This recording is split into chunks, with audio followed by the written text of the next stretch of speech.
Hey y'all, it's me. And if you don't know who I am, then hi, I'm Tim Wood, as I go by on most platforms. Now, I would have liked to make this video a little earlier this month, but as some of you might know or have seen, I was already working on a different video, which is the one about my two original characters, which I got reference from an old drawing I did back in 2022 for. However, it's still June, so I can still make this video.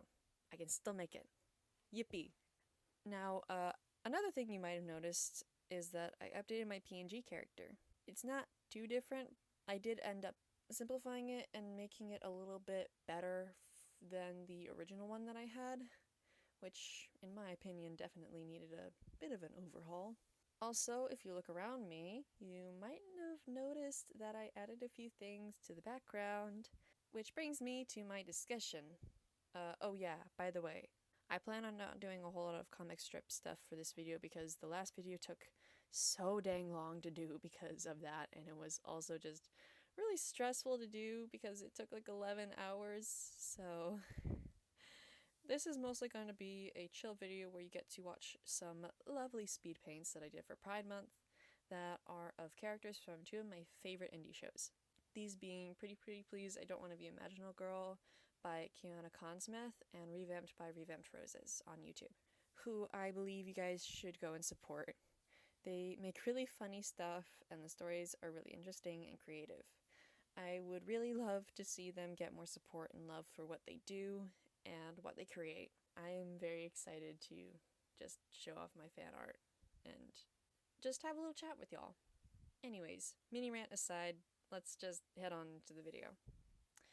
So, for those of you who don't know, I am both an agender person and I also identify as a lesbian. Now, I'm pretty sure most of y'all know what lesbian means, but some of you might not know what agender is. So let me explain, and also let me explain how I can be both agender and a lesbian at the same time. Now, agender is a term that falls under the umbrella term of non-binary. An agender person might identify as falling outside of the gender norms, having no gender, or being gender neutral. Many other terms fall under the term agender itself, such as gender void or demi-agender. I don't know a whole lot about these other two labels, so I won't go into too much detail about them. But if you would like to learn more, I would highly recommend that you do your own research, because who knows, maybe you'll find out something about yourself or otherwise. For me as an agender person, I do not feel like I'm any particular gender. I could go out wearing something more feminine or more masculine, and it doesn't change how I feel about myself in my own eyes. I'm still me at the end of the day, whether people see me as a man, a woman, both, or neither. Though, this is not how all agender people feel, so don't take my experience as everybody else's experience. Now, as for how I can be both agender and a lesbian, let me explain.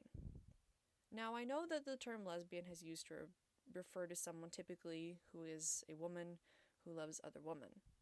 However, over the years, the term has become a bit more broad, including other people are under that label, and has instead become a way to refer to someone who is both AFAB, has a connection to femininity and lesbian history. Because I fall under basically being genderless, that is how I can fall under the label of being a lesbian, because I do not identify as a man. In this case, the same thing can go for an agender gay person, someone who could either be someone who's not a woman or has a connection to gay history and is also attracted to other people who are also of that identity. That is at least my best way of describing it. I would please, again, say that you should do your own research if you want to learn out more. So, I came out as a lesbian and agender person by the time I was around 13 to 14 years old. That was after a long and extensive journey throughout middle school of trying to figure out my identity, which is always very fun, especially during the early parts of puberty.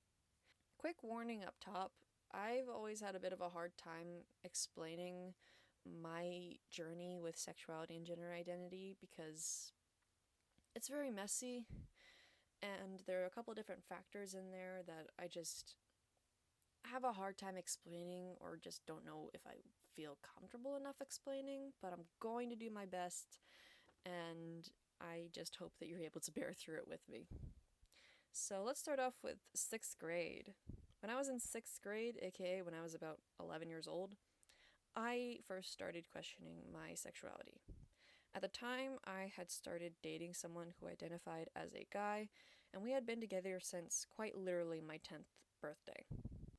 During 6th grade, I looked into different labels at the time because I realized that I did not exclusively feel attracted to men, which confused me because I was with someone, again, who was a guy, and I didn't know what that would mean. So, after a bit of research, I came across the term called homoflexible. Now, homoflexible is a term under the umbrella term of bisexuality, where a person can feel attracted to both men and women, but might have a slight preference towards the person that they are attracted to. In this case, maybe the person being of the same sex or identifying gender as you. There's also such a thing as being heteroflexible, which you could probably make a guess. It's someone who is attracted to both men and women, but has a stronger preference towards someone who might identify as being the opposite sex or gender as you. It's a fun label, and I stuck with it for most of my 6th grade experience because it just felt like it worked and meant that, oh, yeah, I can still be with this guy while also admitting that I have a stronger preference towards girls, but that does not mean that I don't like him.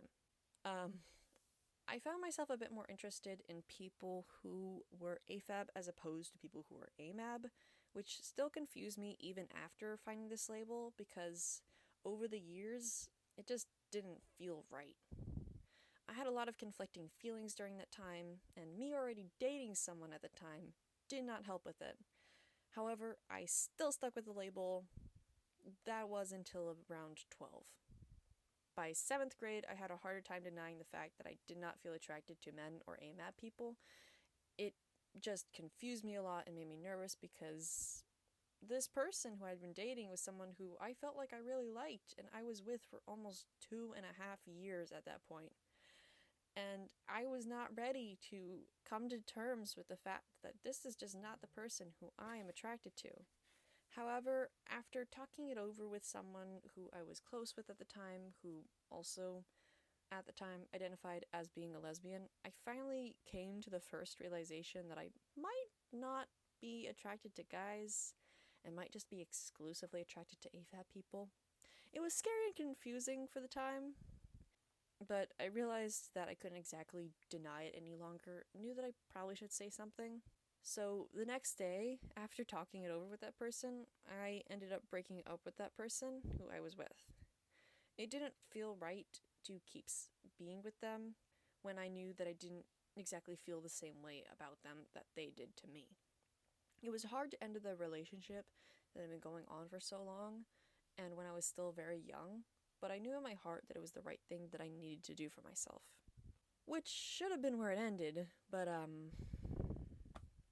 things changed a little bit due to me being still unsure about myself. So that same year, a little later, after I came out as a lesbian, I changed my label again, this time coming out as demisexual. Demisexuality is a term that falls under the broader term of asexuality or the asexuality spectrum, which refers to a person who only starts to feel or can only start to feel sexual attraction to people who they have formed strong emotional connections with. I won't go into any further discussion about that, including me, because that is, with being all due respect, none of your business. I am allowed to share and not share parts about myself and my sexuality by my own terms. Anyways, demisexual people can be either gay, straight, bisexual, or otherwise. Demisexual refers to how a person forms intimate relationships with people and not who those people they are attracted to are. I went with this label all the way up until I was coming into 8th grade.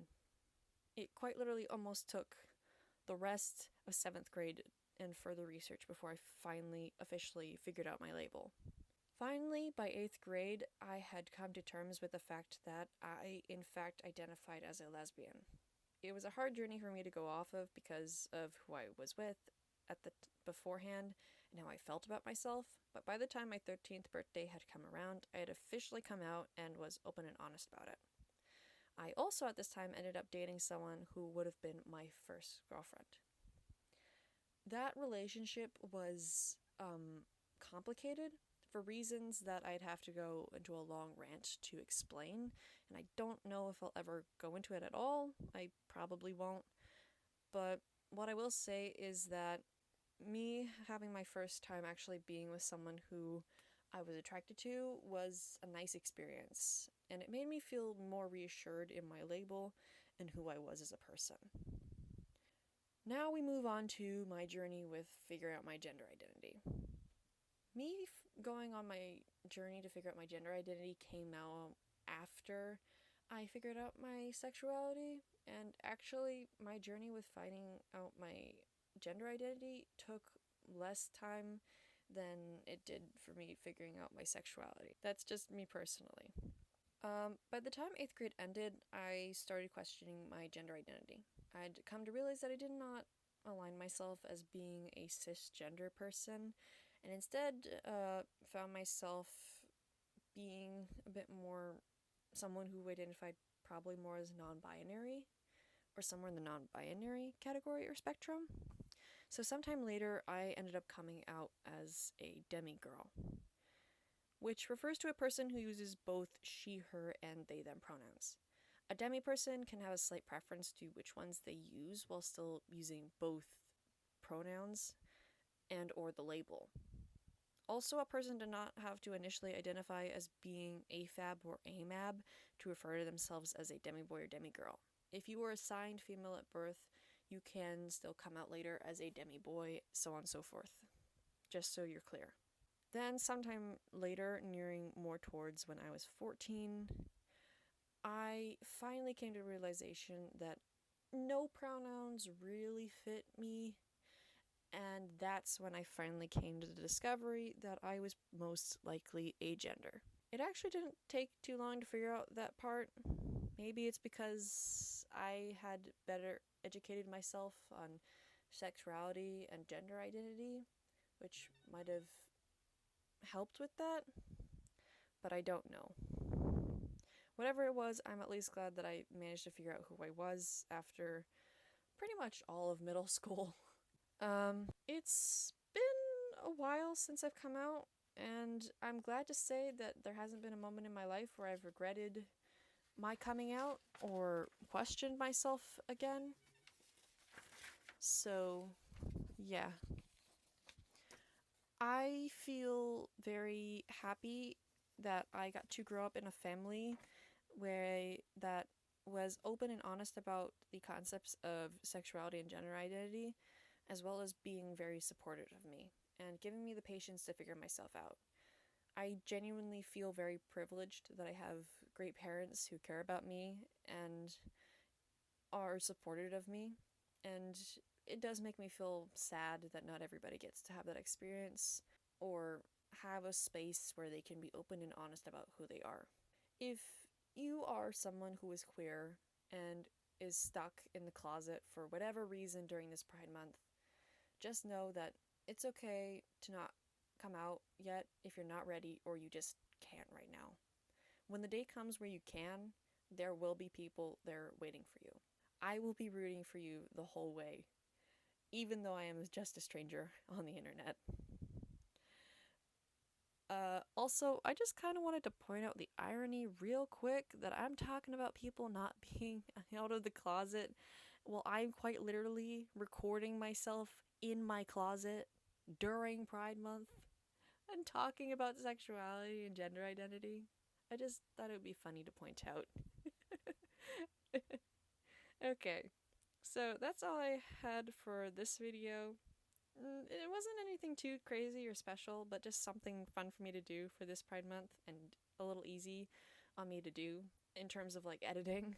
So I just was very happy to have a chance to show off my fan art and have a little chat with y'all. And again, please go check out the people behind these two. Please go check out the platforms of these two creators. I love their stuff and I would love it if they got more support. Speaking of platforms, I started up my Cara account not too long ago. I've honestly really loved my experience on there. I'm finding myself having a lot of fun. I've made a couple posts already, and it's always really nice to see a couple people come and like my videos so quickly. Like, I will post something, and then, like, not a minute or two later, I'll start getting likes on my posts. And I just feel very supported on there. Everybody seems really nice, and it's just really lovely to have a place where I can just post my art that I love. And it's also a way for you guys to see my content sooner, or maybe even content that I don't post on YouTube. Anyways, thank you for watching so much. I would really love it if you could subscribe and give me a like, and also hype the video if you can, so that way the algorithm picks it up and more people can see it. That is all that I have for today. Happy Pride Month, and bye-bye!